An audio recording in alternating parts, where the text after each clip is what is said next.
ये दर्द जाता क्यों नहीं बे। अरे मीम बहुत सुना होगा आपने ये वाला, लेकिन जब रियल लाइफ में इस मीम की बानगी देखने को मिलती है तो यार हंसी ज़्यादा आती है, दुख कम होता है।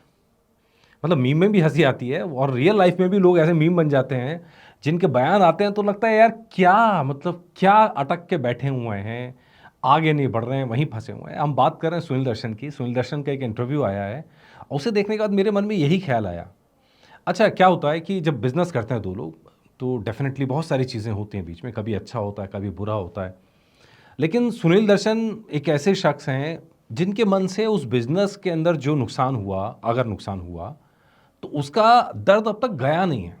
और शायद वो अपने आप से भी यही पूछते रहते हैं, दर्द जाता क्यों नहीं है बे? मामला कानूनी अदालत में है तो टेक्निकली कुछ कहने से बचना चाहिए, लेकिन मीडिया की अदालत जो है ज़्यादा बड़ी है, तो इसलिए मीडिया के सामने आके, कभी अखबारों के सामने आके, कभी मीडिया वालों को बुला के, कभी इंटरव्यू में उनके दर्द निकलते रहते हैं, छलकते रहते हैं और सामने आते रहते हैं। अब ऐसे ही एक इंटरव्यू के अंदर हुआ है और सुनील दर्शन का ये दर्द छलक पड़ा है, एकदम छलक पड़ा है। और ये दर्द किसको लेके हम सब जानते हैं, सनी देओल को लेके है। सनी देओल को लेके वो फिर बोले हैं और फिर उन्हें तंज कसे हैं और फिर उन्हें अपने दिल की बातें कही हैं। यार टेक्निकली अब मीडिया का जवाब है तो सनी देओल को भी इसका जवाब मीडिया के ज़रिए देना चाहिए, क्योंकि होता क्या है कि जब कानूनी लड़ाई है तो वकील जवाब देता है, लेकिन जब मीडिया की लड़ाई है तो खुद मीडिया के सामने इसका जवाब देना ज़्यादा बनता है। लेकिन सनी देओल इस तरह के इंसान है, आमतौर पर इस तरह के आरोपों पर चुप रह जाते हैं, सामने आके बोलते कुछ नहीं है, कंट्रोवर्सी में पड़ते नहीं हैं। तो भाई क्या कह रहे हैं सुनील दर्शन, वो आप देख लीजिए। हम सब जानते हैं प्रोड्यूसर हैं, डिस्ट्रीब्यूटर हैं, एक वक्त में दोनों के रिलेशन बहुत अच्छे थे। खुद बोलते हैं कि हम दोनों मिलके, सनी देओल और मिलके कई कई फिल्मों का डिस्ट्रीब्यूशन किया था, लेकिन अजय फिल्म को लेकर जो विवाद हुआ वो आज तक सुलझा नहीं है। ठीक है जी। तो वो कहते हैं कि जब मैंने इंतकाम बनाई तब सनी देओल कोई बड़ा स्टार नहीं थे, मुझे लगता था कि उनमें आगे चलकर इंडस्ट्री का एक चेहरा, अहम चेहरा बनने की काबिलियत है। हमारी टीम ने पहले भी उनके साथ फिल्मों को डिस्ट्रीब्यूट किया था, उनके साथ एक खास रिश्ता बन गया था। मैं मानता था कि सिनेमा को ऐसे ही जुनूनी कलाकारों की ज़रूरत है। अच्छा, सिनेमा को ऐसे जुनूनी कलाकारों की ज़रूरत है, जुनून उन्हें दिखाई दिया। मतलब जब इंतकाम पे काम कर रहे थे उन्हें जुनून दिखाई दिया, जब डिस्ट्रीब्यूशन में काम साथ कर रहे थे तो उन्हें एक अच्छा पार्टनर दिखाई दिया। अगर नहीं होता तो आदमी पहली फिल्म के बाद दूसरी फिल्म पे जाता ही नहीं, कभी नहीं जाता। लेकिन इसके बाद वो दूसरी फिल्म पे भी गए।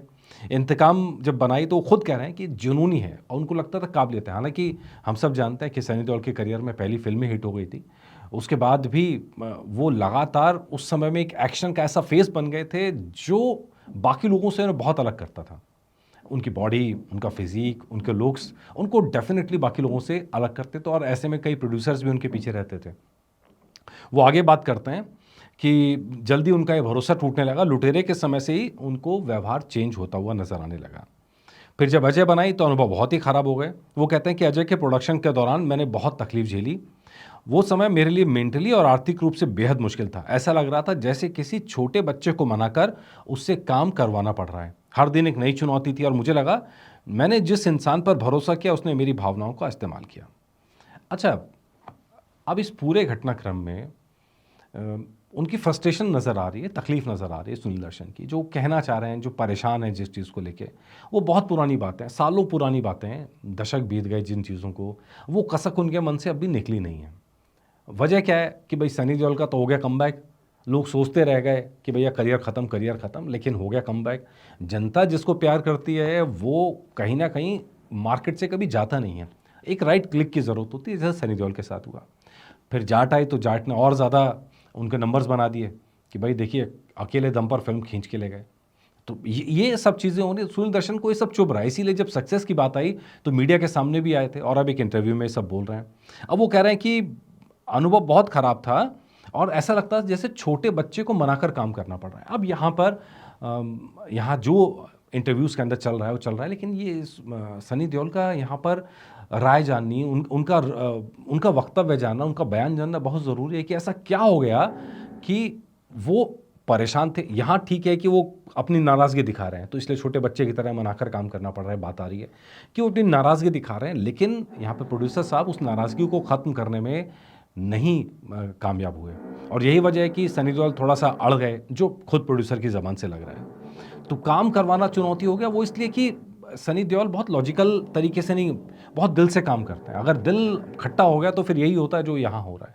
अब सनी देओल ने कभी अपने मन से, अपने सामने ऐसी बुराइयाँ नहीं की, वो नॉर्मली किसी की बुराई नहीं करते हैं। तो यही वजह है कि जो पीछे से बोलता है उसको कहीं ना कहीं लोग एक्सेप्ट भी कर लेते हैं। खैर, उन्होंने कहा कि वो चौथी फिल्म नहीं करना चाहते थे, लेकिन फिर भी सनी के साथ फंस गए। यार, यहाँ बच्चे ऐसी हरकतें कौन कर रहा है?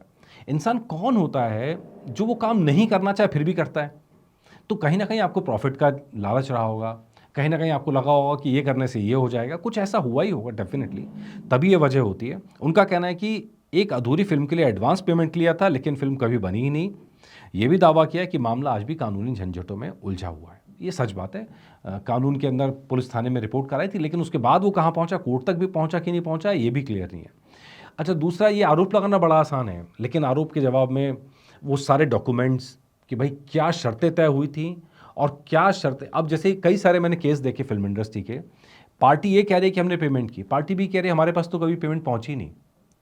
पार्टी ये हो सकता है अपनी जगह सही हो, पार्टी भी हो सकता है अपनी जगह सही हो, और दोनों अपनी जगह सही हो सकते हैं कि हो सकता है इन्होंने पेमेंट किसी और को, थर्ड पार्टी को की हो। ऐसा कई सारे केसेस में देखा गया है। तो अब एग्जैक्टली क्या टर्म्स थे, क्या चीज़ें थी, वो बताने की बजाय वो सिंपल कि एक एडवांस पेमेंट लिया था। अब एडवांस पेमेंट किस शर्त पे लिया था, किस शर्त पे नहीं लिया था, फिल्म बननी थी, क्या होना था, ये आइडिया हम लोगों को नहीं है। ठीक है, वो कहते हैं कि इसके बाद भी फैमिली के साथ रिश्ते बहुत अच्छे थे, कि भाई बॉबी के साथ काम किया, वो प्रोफेशनल कलाकार थे, समय को लेके काफ़ी सीरियस थे और अपने काम को लेके ईमानदार। यार, अब जब वो बॉबी देओल की इस बारे में तारीफ़ कर रहे हैं तो आपको सोचना पड़ेगा कि सनी देओल की तारीफ़ तो उन्हें खुद करनी चाहिए। जितना सनी देओल का पूरा रुतबा इंडस्ट्री के अंदर है, सिर्फ पावर की वजह से नहीं है, वो इसलिए कि वो अपने काम को लेके सीरियस हैं। जाट फिल्म की शूटिंग के दौरान भी हमने देखा, सारे तीज त्यौहार अपने फंक्शंस छोड़ के वो वहाँ बैठ के शूट कर रहे थे। उन्होंने एक बार भी शिकायत नहीं की। यही वजह है कि साउथ के अंदर सनी का डंका बजा उनके प्रोफेशनल बर्ताव को लेकर। और यहाँ सुनील दर्शन कह रहे हैं उल्टी ही बात, वो कह रहे हैं कि भाई बॉबी देओल अपने काम के लिए सीरियस थे, टाइम के पाबंद थे। सनी देओल उनसे ज़्यादा पाबंद है टाइम के। सनी देओल अपने काम को लेकर ज़्यादा सीरियस रहे हमेशा से, और अब भी सीरियस रहे। हमने लगातार तस्वीरें देखी, वीडियोस देखे। तो खैर, वो कहते हैं धर्मेंद्र जी के पर बहुत सम्मान करता हूँ, उनके खिलाफ एक शब्द भी कहना मेरे सिद्धांतों के खिलाफ होगा। क्या धर्मपाजी की भी खासियत है कि सबको प्यार देने वाले इंसान हैं। तो अब सवाल ये है कि उनकी प्रॉब्लम क्या है? प्रॉब्लम ये है कि उनका कुछ पैसा फंसा, और वो पैसा फंस गया जहाँ फंसा, मतलब उसकी बहुत क्लियरिटी नहीं है कि कहाँ फंसा, कैसे फंसा, क्यों फंसा। उसके बारे में मामला अगर अदालत में, तो अदालत का फैसला आने दीजिए। अगर मामला पब्लिक में है तो मुझे लगता है कि इसका जवाब भी पब्लिकली होना चाहिए। मुझे लगता है कि सनी देओल को भी किसी इंटरव्यू के अंदर ये बताएं, अपने मन की बातें भी करनी चाहिए कि किस तरह उनके खिलाफ साजिश होती है। जब भी कहीं चढ़ना शुरू करते हैं, चार लोग निकल के आ जाते हैं। उनको बताना चाहिए कि आखिर ऐसा क्यों हो रहा है, कौन लोग हैं ये। क्योंकि जितनी चीज़ें सनी देओल के बारे में बाहर से सुनते हैं, लोगों से सुनते हैं, प्रोफेशनल से सुनते हैं, वो चीज़ें इन दावों से बहुत अलग हैं। तो खैर, सुनील दर्शन का दर्द है जो छलक रहा है, इसीलिए हम कहते हैं दर्द जाता काहे नहीं।